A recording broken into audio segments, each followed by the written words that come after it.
Good morning all of you. तो हमने जो चैप्टर नंबर 6 कंप्लीट हो चुका था, आज हम करें चैप्टर नंबर 7 जिसका नाम क्या है, केमिकल इक्विलिब्रियम। केमिकल इक्विलिब्रियम, तो ये उसका फर्स्ट पार्ट है 7 चैप्टर का, जिसको हम क्या कहते हैं केमिकल इक्विलिब्रियम को फर्स्ट पार्ट में दिया गया है। तो केमिकल इक्विलिब्रियम, तो केमिकल रिएक्शन के अंदर जो इक्विलिब्रियम स्टेट आएगी उसको हम क्या कहते हैं, केमिकल इक्विलिब्रियम के नाम से कहा जाता है। तो सबसे पहले हम पढ़ेंगे जो कोई भी हमारे केमिकल रिएक्शन वो कितने टाइप में होती है, तो उसको हम क्या कहते हैं, हमें उसको हम जो दो टाइप में लेते हैं। एक तो वो क्या होगा इसमें रिवर्सिबल रिएक्शन।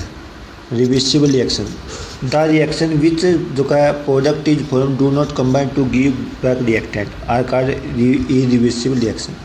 तो क्या ऐसी केमिकल रिएक्शन है तो जो का प्रोडक्ट बनने के बाद जो का product form do not combine, वो कंबाइन करे टू गिव बैक रिएक्टेंट नहीं देगा।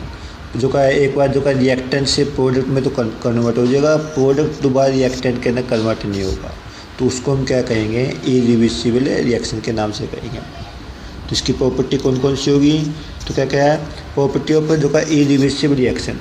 तो पहले रिएक्शन इन विच जो का रिएक्टेंट है तो क्या रिएक्ट टू फॉर्म प्रोडक्ट। तो रिएक्शन के अंदर जो रिएक्टेंट वो किसके अंदर चेंज होगा, प्रोडक्ट के अंदर चेंज होगा। ठीक, तो ये बात उसमें जो का क्या होगा, प्रॉपर्टी क्या होगी, जो का रिएक्शन के अंदर जो रिएक्टेंट है वो प्रोडक्ट के अंदर कन्वर्ट होगा। दूसरा क्या है, reaction proceed only single direction. जो रिएक्शन वो केवल एक ही डायरेक्शन के अंदर जाएगी, वो एक ही डायरेक्शन में होगी। तो ये इसका थर्ड क्या है, ऑलवेज प्रोसीड टू कंप्लीशन। तो वो क्या होगी, ऑलवेज प्रोसीड टू कंप्लीट, वो कंप्लीट की तरफ होगी। मतलब जो रिएक्टेंट से प्रोडक्ट में चेंज होगा ना, तो रिएक्शन हमारी क्या हो जाएगी, कंप्लीट हो जाएगी, कंप्लीशन की तरफ होगी। तो होगा इसका नेक्स्ट है, in this type of reaction ई product is gas state. Gas is in state they can be accept from reacting site and if they are solid they state will be पैप state. मतलब क्या होगा कि जो का इस रिएक्शन के अंदर कोई हमारा प्रोडक्ट गैसी स्टेट में होने आए, they can expect from reacting site, वो जो का उसके रिएक्टिंग साइड की तरफ नहीं जाएगा, मतलब उससे बचेगा। मतलब उसमें से क्या होगा, जैसे कोई गैस होगी तो वो गैस क्या होगी, बाहर निकलेगी। गैस स्टेट में तो गैस बाहर निकलेगी। मतलब कि यदि कोई सॉलिड में तो किस फॉर्म में होगा, पैप स्टेट फॉर्म में बनेगा। द स्टेट विल बी जो का पैप स्टेट फॉर्म, तो ये पैप स्टेट फॉर्म में होगी। अब इसके कुछ एग्जांपल लेंगे हमें। तो पहला एग्जांपल क्या क्या है, thermal decomposition of open vessel. तो क्या जो का इन ओपन थर्मल जो डिकम्पोजिशन होगा ओपन वेसल में, जैसे पोटासियम क्लोरेट है। पोटासियम क्लोरेट का जब क्या करें, डिकम्पोज करें हम तो हीट करेंगे, तो ओपन वेसल में तो KCl तो का पोटासियम क्लोराइड और जो का O2 गैस होगी। तो ये क्या होगी हमारी थर्मल डिकम्पोजिशन, मतलब ओपन वेसल में होगी, तो गैस स्टेट में है, तो इसके कारण इसको ओपन वेसल में लेते हैं। दूसरा क्या है, ऑल दी न्यूट्रलाइजेशन रिएक्शन, जितनी भी न्यूट्रलाइज रिएक्शन है of strong acid strong base. तो जैसे स्ट्रॉन्ग एसिड स्ट्रॉन्ग बेस की रिएक्शन करें तो वो भी क्या होगी हमारी, इसका एग्जांपल होगा जैसे NaOH प्लस HCl। तो NaCl और क्या होगा, वाटर होगा। तो क्या होगा, NaOH प्लस क्या होगा HCl, तो क्या बनेगा NaCl और प्लस वाटर बनेगा इसके अंदर। तो ये कौन सी होगी हमारी न्यूट्रलाइजेशन रिएक्शन होगी हमारी। तो होगा इसका अगले आयनिक प्रेसिपिटेशन रिएक्शन है।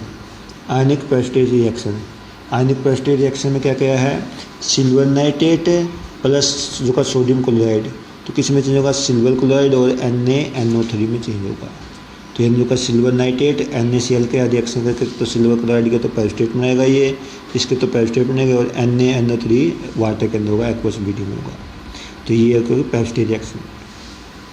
चौथा oxidation reduction reaction. Oxidation reduction मतलब एक ऑक्सीजन होगा, एक का रिडक्शन होगा। SnCl2 तो FeCl2, तो SnCl4 प्लस FeCl2। तो SnCl2 प्लस क्या है FeCl2, उसकी जब रिएक्शन करें तो क्या है SnCl4 और क्या होगा 2FeCl2 के अंदर कन्वर्ट होगा। तो इस प्रकार ये जो कन्वर्ट होगी तो उसको हम क्या कहेंगे हमें, तो ये जो क्या है कौन सी होगी, तो ये सभी रिएक्शन हमारी इरिवर्सिबल रिएक्शन की होगी। तो होगा इसका, ये था इसका टॉपिक है, ये था हमारा इरिवर्सिबल रिएक्शन जो हमारी कंप्लीशन की तरफ होते हैं, मतलब कंप्लीट हो जाती है रिएक्शन। ये कहते हैं रिएक्शन जो प्रोडक्ट में चेंज होगा, प्रोडक्ट से रिएक्टेंट में दोबारा चेंज नहीं होगा। तो होगा सब। तो नेक्स्ट है, ये तो तुम्हारा रिवर्सिबल। अब आगे इरिवर्सिबल, सॉरी वो तो इरिवर्सिबल तो ये होगी reversible reaction. The reaction in which product can reactant to do give जो का बैक दो reactant again under stable condition. जो क्या जो एक बार तुम्हारा क्या रिएक्टेंट है, जो क्या रिएक्टेंट से हमारा किस में चेंज होगा, प्रोडक्ट में चेंज होगा। प्रोडक्ट दोबारा कंबाइन करके किस में चेंज होगा, वो रिएक्टेंट के अंदर चेंज होगा। उस रिएक्शन को हम क्या कहेंगे, जो दोबारा रिएक्टेंट के अंदर कन्वर्ट हो गया ना, उसको रिवर्सिबल रिएक्शन के नाम से कहते हैं। स्टेबल कंडीशन के द्वारा तुम्हारा जो का रिएक्टेंट एक बार तो प्रोडक्ट में चेंज होगा, प्रोडक्ट दोबारा स्टेबल कंडीशन के द्वारा किस में, रिएक्टेंट में चेंज होगा। उस रिएक्शन को हम क्या है, रिवर्सिबल रिएक्शन के नाम से कहते हैं। तो ये होगा इसका। अगला का प्रॉपर्टी ऑफ रिवर्सिबल रिएक्शन। इसकी कौन कौन सी प्रॉपर्टी जो रिवर्सिबल रिएक्शन की कौन कौन सी प्रॉपर्टी होगी।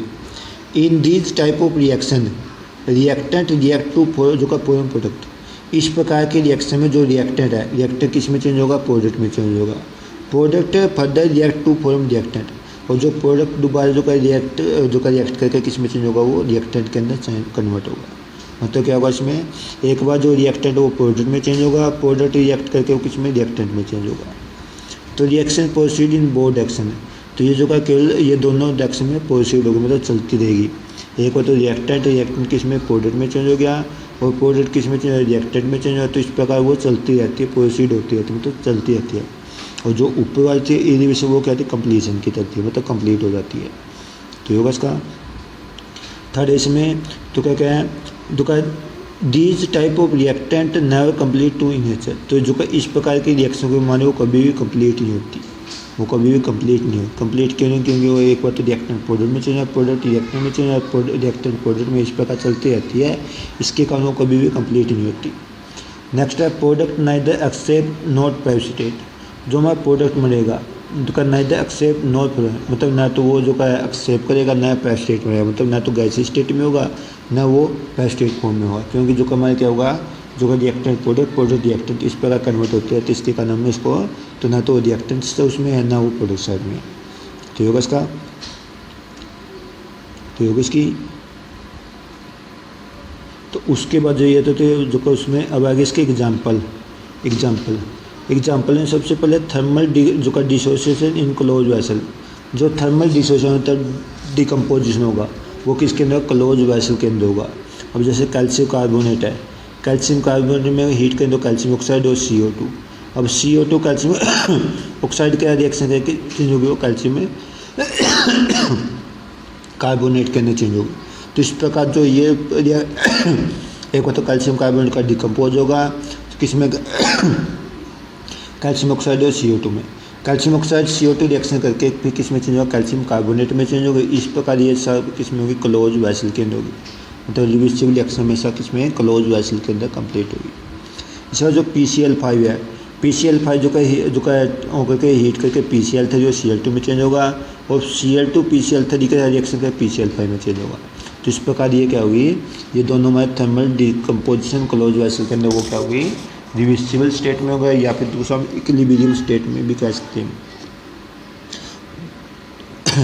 तो अगला जो क्या है, salt hydrolysis escape strong acid and strong base.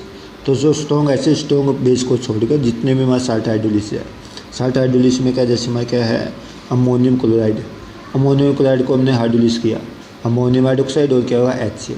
तो ये जो हमारी रिएक्शन है अमोनियम क्लोराइड को जब हमने वाटर के अंदर लिया तो अमोनियम हाइड्रोक्साइड और क्या बना, HCl बना। तो ये रिएक्शन हमारे साल्ट हाइड्रोलिसिस है। तो ये किसके अंदर है, रिवर्सिबल रिएक्शन है या फिर इक्विलिब्रियम स्टेट में है। तो होगा इसका। नेक्स्ट इसमें आर नॉर्मल गैसेज, जितनी भी नॉर्मल गैसेज है तो क्या होगी, जैसे क्या गया इन क्लोज वैसल, जितनी भी हमारी नॉर्मल गैसेज क्लोज वैसल में होगी वो सभी क्या होगी, तो वो इक्विलिब्रियम स्टेट में होगी। अब जैसे N2 + O2 2NO, तो 2NO डिकम्पोज होगा N2 और O2 में चेंज होगा, तो ये होगी। इसके सेकेंड है H2 + I2 2HI जो का डिकम्पोज होगा H2 + I2 में चेंज होगा। इसके अगली N2 + 3H2 2NH3 अमोनियम में कन्वर्ट हो गया, अमोनिया डिकम्पोज हो गया N2 + 3H2 में चेंज होगा। इसके जो अगली SO3 क्या होगा 2SO2 + O2 इसमें डिकम्पोज होगा, और SO2 O2 का मिलकर क्या होगा SO3 में चेंज होगा। तो ये जितनी भी हमारी गैसीय रिएक्शन है तो वो सभी क्या क्लोज वेसल में, और वो कौन सी होगी, रिवर्सिबल रिएक्शन की होगी। तो होगा इसका। अगली जो नेक्स्ट है तो क्या ये आल रिएक्शन ऑफ ऑर्गेनिक जो का हाइड्रोलिसिस, जितनी हमारी क्या होगी रिएक्शन होगी ऑर्गेनिक हाइड्रोलिसिस की, वो सभी क्या होगी हमारी, वो भी रिवर्सिबल प्रोसेस होगी।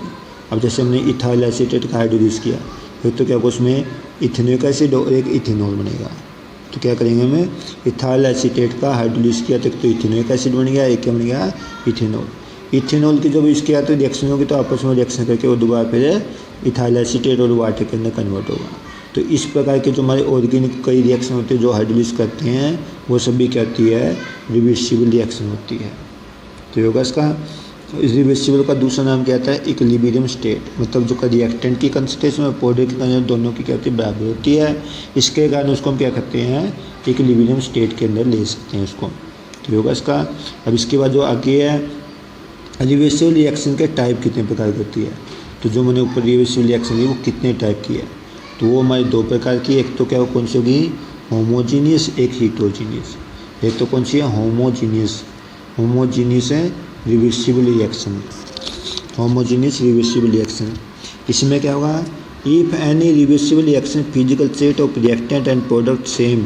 मतलब इसमें क्या, जो रिवर्सिबल रिएक्शन लेंगे उसकी रिएक्टेंट की फिजिकल स्टेट है और जो क्या प्रोडक्ट की फिजिकल स्टेट, वो दोनों क्या होगी, सेम होगी। सेम होगी तो उसको हम क्या कहें, होमोजीनियस रिवर्सिबल रिएक्शन के अंदर लेंगे। तो क्या होगा, रिएक्टेंट की जो कोई फिजिकल स्टेट और जो प्रोडक्ट की फिजिकल स्टेट दोनों क्या होगी, एक ही सेम फेज में हो गए, उसको हम क्या कहें, होमोजीनियस रिवर्सिबल रिएक्शन कहें। फॉर एग्जांपल जैसे हमने लिया N2 प्लस O2, तो क्या बना 2NO, N2 plus O2 2NO। N2 भी गैस स्टेट में, O2 भी गैस स्टेट में, 2NO भी क्या गैस स्टेट में। तो इस रिएक्शन को हम क्या कहेंगे, हमें होमोजीनियस रिवर्सिबल रिएक्शन के नाम से कहेंगे हम। तो होगा इसका। नेक्स्ट है इसमें N2 प्लस 3H2, तो क्या बनेगा 2NH3। N2 प्लस 3H2 तो क्या बनेगा 2NH3। तो ये जो हमारी रिएक्शन है, एक बार तो N2 भी गैस स्टेट में, H2 भी गैस स्टेट में, तो क्या बनेगा 2NH3, वो भी गैस स्टेट में, तीनों एक पेज में। तो ये भी हमारी कौन सी है, होमोजीनियस रिवर्सिबल रिएक्शन कह सकते हैं। अगली जो का SO2 plus O2, SO2 plus O2 तो SO3, SO2 गैस है, O2 गैस है तो SO3 गैस है। तो जो का ये भी हमारे कौन से इक्विलिब्रियम स्टेट में है। तो अगला क्या है, इथाइल एसीटेट का हाइड्रोलिस करते हैं तो ये भी लिक्विड स्टेट में, ये भी लिक्विड स्टेट में, वाटर भी लिक्विड स्टेट में, इथेनोइक एसिड बने वो भी हमारे लिक्विड स्टेट में होगा, अल्कोहल बने वो भी लिक्विड स्टेट में। तो इस प्रकार जो हमारी ये सभी क्या है, एक ही स्टेट में, तो ये भी हमारी कौन सी होगी, तो reversible reaction, homogeneous reversible. Graphite solid से ग्रेफाइट डायमंड का कन्वर्जन है, वो भी क्या तुम्हारा रिवर्सिबल, जो क्या है, होमोजेनियस रिवर्सिबल रिएक्शन होती है। तो होगा इसका। आगे जो का है, ये तो जो का उसके कार्बन के एलिटोप थे। नेक्स्ट एग्जांपल में है जो का सल्फर रोम्बिक, वो सॉलिड में होता है, सल्फर मोनोक्लिनिक सॉलिड में। तो सल्फर तो का रोम्बिक जो का क्या होगा, वो भी सॉलिड स्टेट में है, सल्फर मोनोक्लिनिक जो में कन्वर्ट होगा वो भी क्या होगा, मोनोक्लिनिक में होगा। तो इस प्रकार जो हमारी ये जो का कुछ एग्जांपल है, ये सभी हमारे क्या है, होमोजीनियस है रिवर्सिबल रिएक्शन। मतलब सबकी स्टेट क्या होती है, रिएक्टेंट और प्रोडक्ट की दोनों की सेम है, उसको हम क्या कहते हैं, होमोजीनियस रिवर्सिबल रिएक्शन के नाम से कहते हैं। तो होगा इसका। नेक्स्ट इसमें heterogeneous reversible reaction, heterogeneous reversible reaction. Heterogeneous क्या होगा, इफ है जो का reversible reaction physical state of reactant and product are different. इसमें ऊपर तो जो का रिएक्टेंट की और जो का प्रोडक्ट की फिजिकल स्टेट क्या थी, सेम थी। हेटेरोजीनियस में का मतलब क्या है, हीटो मतलब डिफरेंट, जीनियस का मतलब फेज। अब मतलब इसकी जो का रिएक्टेंट की और प्रोडक्ट की जो का क्या हुई, दोनों की जो स्टेट वो क्या हुई, डिफरेंट होगी, उसको हम क्या है, हेटेरोजीनियस रिवर्सिबल रिएक्शन के नाम से कहते हैं। अब जैसे कैल्शियम कार्बोनेट है, कैल्शियम कार्बोनेट को जब डिकम्पोज करें तो कैल्शियम ऑक्साइड और CO2। अब जो कैल्शियम कार्बोनेट सॉलिड स्टेट में है, कैल्शियम ऑक्साइड सॉलिड स्टेट में, और CO2 क्या है, वो गैस स्टेट में है। तो ये दो तो सॉलिड स्टेट में, ये क्या हमारे गैस स्टेट में। तो इस कारण इसको हम जो का एक गैस स्टेट में अलग फेज होगी, अलग फेज होने के कारण है, तो उसको हम क्या कहें, हेटेरोजीनियस रिवर्सिबल रिएक्शन के नाम से कहेंगे। तो ऐसी रिवर्सिबल रिएक्शन है जिसमें रिएक्टेंट की और प्रोडक्ट की फिजिकल स्टेट क्या होगी, डिफरेंट होगी। देखो इसका। नेक्स्ट इसमें FeO प्लस CO, FeO तो सॉलिड स्टेट में, CO गैस स्टेट में। Fe क्या सॉलिड स्टेट में, CO2 गैस स्टेट में। तो FeO से CO का रिएक्शन क्या, Fe प्लस जो का CO2। तो ये क्या हो गया, तो ये कौन सी स्टेट में हो गया हमारे, तो ये हेटेरोजीनियस जो का नीचे में हो गया। सो Fe सॉलिड स्टेट में, वाटर जो का गैसीज जो स्टीम में है, तो Fe3O4 ये सॉलिड स्टेट में, H2 क्या होगा, गैस स्टेट में। तो ये भी हमारे कौन से हो गए, डिफरेंट फेज में है, तो डिफरेंट फेज में होने के कारण इसको भी हम क्या कहते हैं, हेटेरोजीनियस रिवर्सिबल रिएक्शन के नाम से कहते हैं। तो ये थे हमारे कुछ तो जो एक तो होमोजीनियस का तो मैं दोबारा रिपीट कर रहा हूँ, होमोजीनियस जिसमें क्या सेम फेज होगा, सेम फेज का मतलब रिएक्टेंट और प्रोडक्ट की दोनों के फेज सेम होगी, उसको होमोजीनियस रिवर्सिबल रिएक्शन कहेंगे। दूसरा था हेटेरोजीनियस में क्या रिएक्टेंट के और प्रोडक्ट की फेज क्या होगी, वो डिफरेंट होगी, डिफरेंट होने का उसको हम क्या कहते हैं, हेटेरोजीनियस फेज के नाम से कहते हैं। आज का टॉपिक हमारा इतना ही है, तो इतना ही करेंगे हम। कल करेंगे इसके जो आगे फिजिकल स्टेट जो इनके होगी अलग अलग, वो पढ़ेंगे हम। Thank you.